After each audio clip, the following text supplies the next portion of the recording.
अस्सलाम वालेकुम नाज़रीन, welcome to the channel we care your health में, क्योंकि हिकमत तो खिदमत है। जनाब, कौन सी ऐसी चटनी है जो 40 बीमारियों से आपको महफूज रखती है और जनाब जो बीपी को भी कंट्रोल कर सकती है? तो इस वीडियो को पूरा देखिएगा। जी जनाब, आज हम आपको बताने लगे हैं अनारदाने के मुतल्लिक।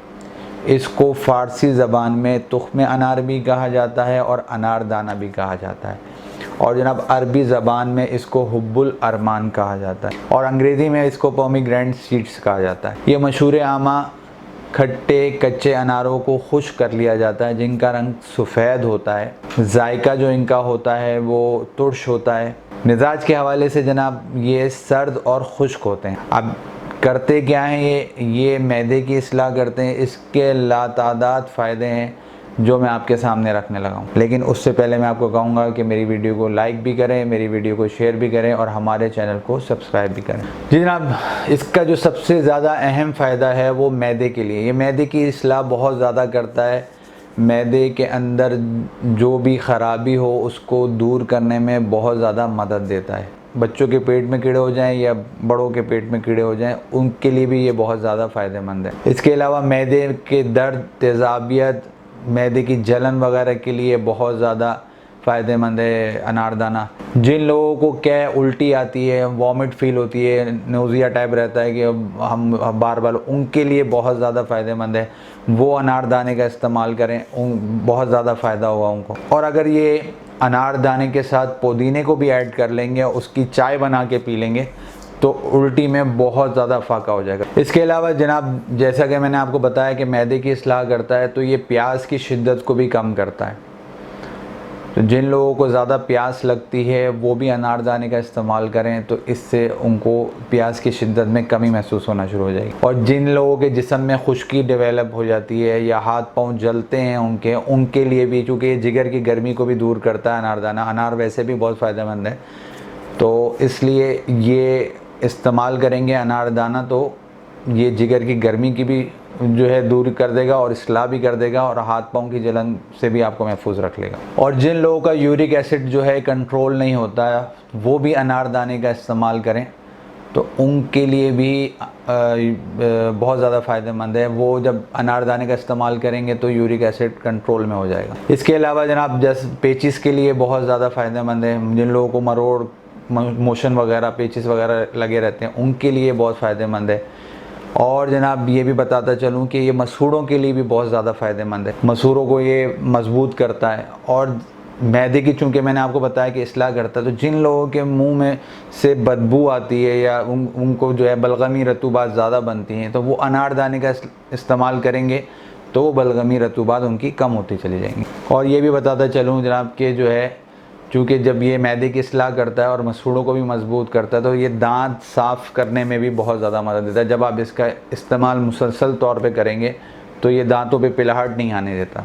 गुर्दे के लिए भी बहुत ज़्यादा फ़ायदेमंद है और ये हाजिम भी है, हज़म करता है, हज़म करने में बहुत ज़्यादा मदद देता है। इसके अलावा जैसे आजकल गर्मी बहुत ज़्यादा चल रही है, अभी तो थोड़ा सा मौसम हब्स वाला हुआ है, लेकिन ये कि गर्मी चूँकि है, तो लू जब चल रही होती है तब आप अनारदाने का इस्तेमाल करें, तो लू से बचने में मदद देता है अनारदाना बहुत ज़्यादा। इसके अलावा जिन लोगों का जल्दी सांस फूल जाता है, उनके लिए भी ये बहुत फ़ायदेमंद है। जब ये मैदे और जिगर की इस्लाह करेगा तो गैस्ट्रिक प्रॉब्लम आपको जो है कम रहेगी। तो जो गैसेस आपके जिस्म पे रुकती हैं, वो सांस फूलने का सबब बनती है, तो वो कमी हो जाएगी उसके अंदर। इसके अलावा इसमें जो है विटामिन, पोटेशियम बहुत मकदार में पाए जाते हैं, जो कि आपके जिस्म को सेहतमंद और तंदुरुस्त रखने में मदद देते हैं। तो जी अनारदाने का इस्तेमाल करें। और साथ साथ आपको ये भी बताता चलूँ कि ये बंद शरियानों को खोलने में भी मदद देता है। तो जो लोग दिल के अमराज में मुब्तला हैं वो भी इसका इस्तेमाल करें। इसकी चटनी बना के, जैसा कि मैं अभी आपको बताऊंगा आगे, तो आप अगर उसका इस्तेमाल करेंगे तो आपके लिए बहुत ज़्यादा फ़ायदेमंद होगा, दिल की शरियानें खोलने में भी मदद देगा। और आखिर में आपको ये बताऊं कि जो लोगों का बीपी कंट्रोल नहीं हो रहा होता, वो लोग अनारदाने का पाउडर बनाएं, उसकी चुटकी जो है मुँह में रख लें, तो उससे उनका बीपी कंट्रोल होना। चाहे पानी पीना चाहें या ना पीना चाहें, कोई मसला नहीं, लेकिन उस चुटकी से ये होगा कि आपका बीपी जो है कंट्रोल हो जाएगा।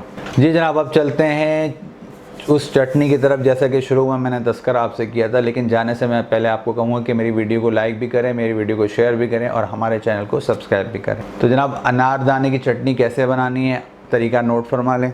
हरा धनिया तकरीबन 4 डंडियाँ, पुदीने की भी तकरीबन 4 डंडियाँ, अनारदाना आधे से 1 कप, 1 टमाटर, 1 हरी मिर्च, प्याज 1 अदद, नमक जो है वो हस्बे ज़ायका इस्तेमाल करें और इन सब सारी चीज़ों को कूट लें, ग्राइंड मत करिएगा, कूट लें और कूट कर इसको जो है चटनी बना लें। और आप दोपहर में खाने के साथ भी इस्तेमाल करें, वैसे भी इस्तेमाल करें।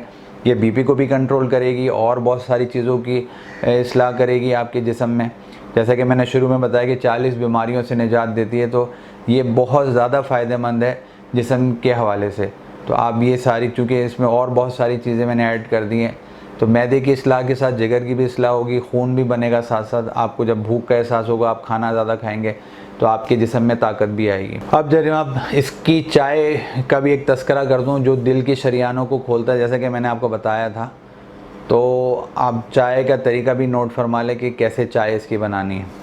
2 कप पानी लें, उसमें 3 चम्मच अनारदाना शामिल करें, फिर 1-2 उबाला दें और चूल्हा बंद कर दें। थोड़ी देर के लिए उसको छोड़ दें अनारदाने को उसी गर्म पानी में, और फिर उसके बाद छान कर इसको इस्तेमाल करें।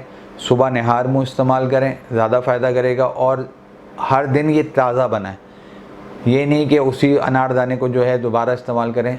जो एक दिन अनारदाना इस्तेमाल किया और दूसरे दिन ताज़ा अनारदाना जो है इस्तेमाल किया जाए, दोबारा बासी अनारदाने को मत इस्तेमाल करिएगा।